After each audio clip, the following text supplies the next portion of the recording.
vencido, estoy cansado, estoy herido.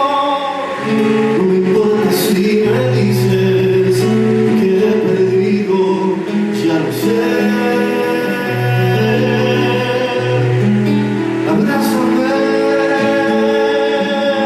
que no sé cómo sostenerte sin tus manos, sin tu vientre, sin tu risa verde, sin esa mirada verde.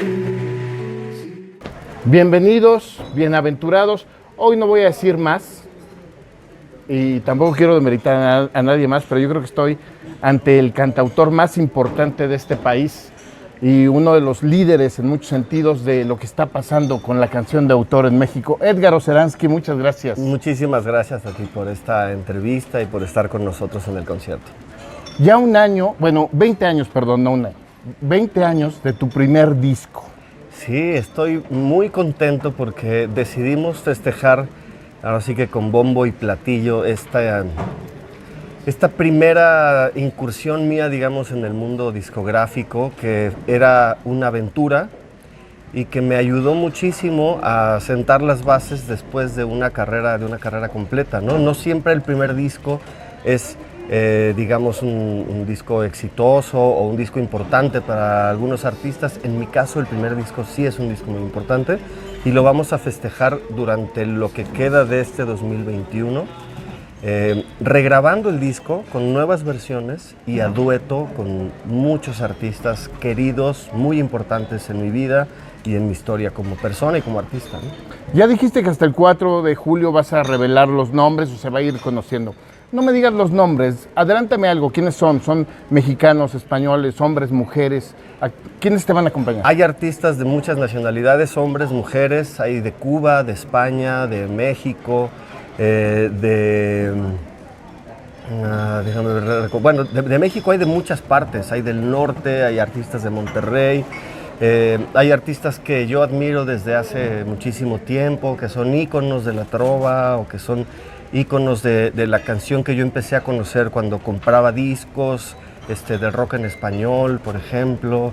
Artistas que yo descubrí de pronto en la tele y que me impresionaron y tiempo después tuve la oportunidad de volverme su amigo. Entonces es un material muy, muy variado y sobre todo tiene versiones que se acomodan a cada uno de ellos, ¿sabes? O sea, cuando yo pensé en qué artista es para cada canción, hay una historia detrás de por qué ese artista. No es nada más es la que le quedaba o es la que ese artista escogió. Afortunadamente me dio la oportunidad a mí de escoger cada una de esas canciones y hay un artista, hay una historia detrás del porqué de cada uno de ellos. 20 años del primer disco, supongo que poco más de carrera. ¿Cuántos años de carrera ya? Mira, yo cuento mi carrera desde que entré a cantar al Sapo Cancionero en el 93, o sea que estamos hablando de casi 28 años van a ser ahora en julio. Cuando miras al retrovisor, aquel Oceransky con el pelo largo, ¿no? Con su guitarra solamente, dejando la carrera de psicología en la universidad y dándose cuenta que lo que quiere es ser cantautor. ¿Qué miras en el retrovisor de estos 28 años? Pues creo que agradezco mucho la inocencia de ese primer impulso, primero que me llevó a agarrar la guitarra cuando estaba en la secundaria, después a formar mi primera banda de rock cuando estaba en la prepa y después a entrar a este lugar del Sapo Cancionero como para jugar los fines de semana mientras yo estaba en la universidad. Esa inocencia de no pretender ser un artista reconocido y así, me fue llevando poco a poco y con gusto al lugar que me tenía la vida preparado.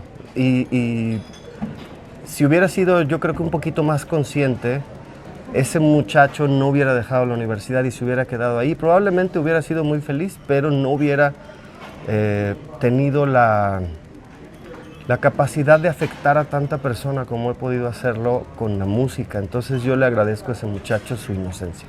Eres un extraordinario narrador. Uno de tus discos es un libro.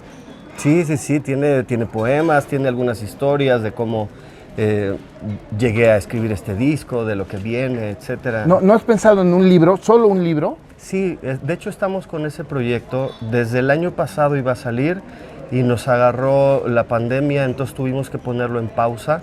Pero yo creo que será a principios del próximo año cuando este libro salga a la luz. Y qué bueno que se retrasó, porque cuando ya estábamos a punto de empezar a ver el arte, etcétera, cuando estábamos con la editorial, de repente, digamos que me pulsaron un poquito la máquina como para decir, es que queremos presentarlo en mayo en la Feria del Libro de Buenos Aires. Entonces, apresuré un poquito la marcha en algunos textos y textos que no había querido todavía meter ahí, ¿no? Pero dijimos, bueno, pues si vamos a presentarlo, ok. Este tiempo me dio la oportunidad de releer el libro muchas veces, de corregirlo, de quitar algunos textos, de escribir unos nuevos y sobre todo de empezarle a dar forma en mi cabeza. O sea, un primer libro, como lo fue mi primer disco, tenía yo que pensar muy bien qué era lo que quería hacer. O sea, en realidad lo que hice en un principio fue recopilar todos los textos que yo tenía por ahí, que yo sabía que no eran canciones, pero que eran cosas que a mí me habían sucedido. Y entonces era pues empezarlos a ordenar, seleccionarlos, corregirlos, etcétera, ¿no? Pero sin ninguna forma en mi cabeza, porque es un libro muy ecléctico por ser el primero, porque hay cosas que escribí hace 20 años y hay cosas que escribí hace 3 meses, ¿sabes? Entonces hay cosas muy, muy variadas. Entonces me dio la oportunidad de pensar muy bien cómo acomodar un libro tan ecléctico y que habla de una persona con tantos años de vivencias, ¿no?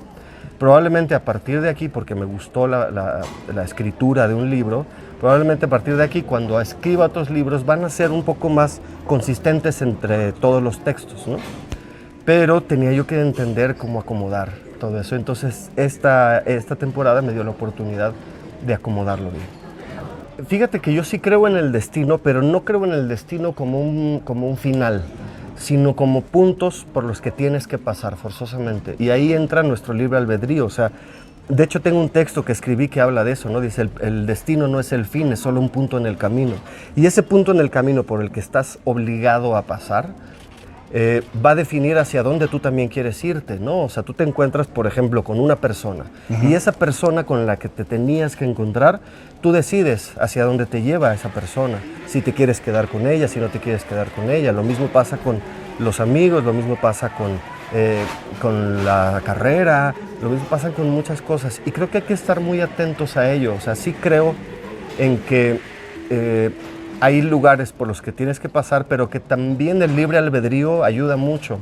Y sobre todo también creo en que uno va creando después las circunstancias para que eso suceda. O sea, esta guitarra no regresó a mis manos 16 años después azarosamente.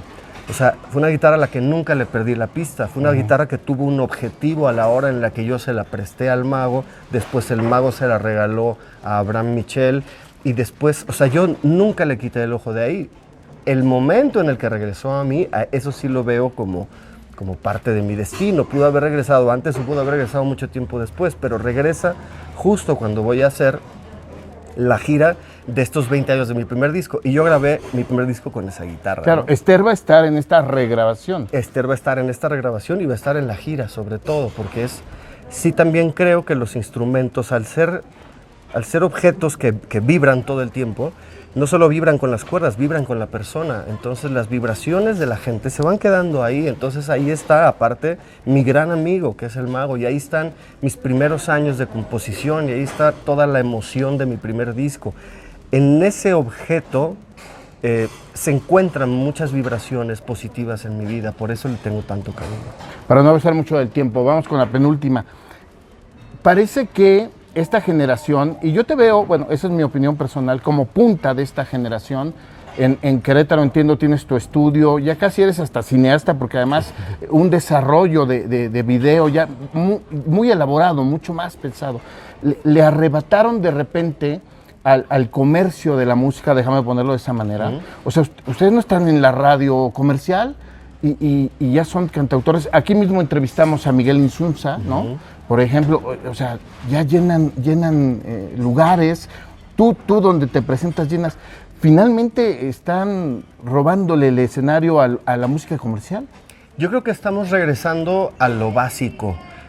Cuando yo escuché, por ejemplo, la historia de los orígenes de Elvis Presley, lo que hacían era esto que estamos haciendo nosotros. O sea, agarraban sus primeros singles y se iban a recorrer Estados Unidos por todos los bares y ahí la gente los escuchaba y ahí les compraban los discos.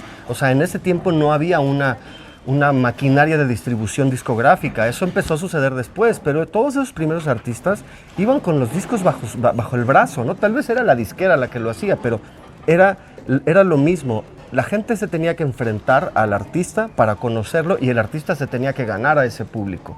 Estamos regresando justo a eso y eso me da mucho gusto porque da una oportunidad de nuevo a los artistas y los vuelve más creativos, porque como tú acabas de decir, no tenemos nada más que ser cantantes. Un artista es creativo en todos los aspectos de su vida. Tiene que ser una mente creadora y generadora de cosas. Yo pienso, por ejemplo, en Aute, que hacía cine, que hacía pintura, que hacía escultura, en el mismo Sabina que pinta, que hace poesía. O sea, esos grandes artistas han obligado a su mente a ser creativa hacia todos lados. Y estos tiempos yo creo que nos obligaron a lo mismo, nos fueron segregando tanto, por ejemplo, los cantautores, en general en América Latina, de los medios masivos de comunicación, que nosotros nunca dejamos de perseguir ese objetivo y de pronto llegan las redes sociales y llegan las plataformas digitales y encontramos nuestro hueco por donde irnos, ¿no? Porque entre también tantas cosas, entre el exceso de oferta que existe ahorita, la gente se abruma. Es mentira que la gente dice, ay, como hay tanta música, entonces voy a escuchar esto y esto y esto, y están haciendo scroll. Mentira. Llega un punto en el que te abrumas y dices, necesito algo con lo que me siente identificado. Esta globalización le obliga a la gente a irse para atrás. Entonces ahí es donde entramos nosotros, ¿no? Porque les estás hablando de su propia vida, les estás hablando de los lugares que ellos mismos conocen. Te pueden ver en un escenario cerquitita, no eres el artista ese lejanísimo que tal vez en la tele algún día van a ver.